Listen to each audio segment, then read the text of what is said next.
The wreckage has been found of a private jet that crashed in Virginia after flying hundreds of miles past its destination. But the reasons remain unclear for the mystery flight that passed right over the D.C. area and prompted fighter jets to scramble.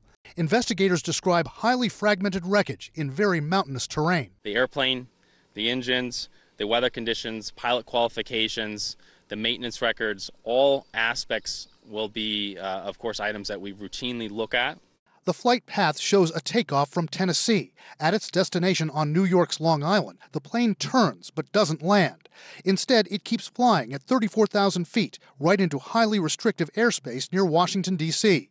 The capital briefly placed on an elevated alert, and Air National Guard pilots scrambled to intercept, causing a sonic boom heard around the Beltway.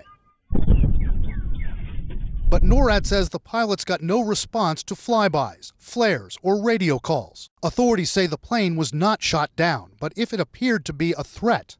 They do have the ability to shoot down a civilian aircraft if that is required. The plane was tracked until it crashed into the mountains of central Virginia. There were 4 people on board. Among the possible causes, it's rare, but it happens that a jet aircraft like this will gradually lose pressurization, which will incapacitate the captain and the passengers. They might not be aware of it, and then all of a sudden it creeps up on you and you are going to sleep and there's no waking up. First responders telling CNN there were no survivors, just a crater and small debris fragments and signs of human remains. Very hard to get to, a lot of overgrowth, and they had areas where they actually had to get on their hands and knees and crawl to get under the brush to get into it. It's going to be very difficult to recover certainly any avionics or any important wreckage information. For the victims on the plane, you won't be able to tell whether they had any signs of oxygen deprivation.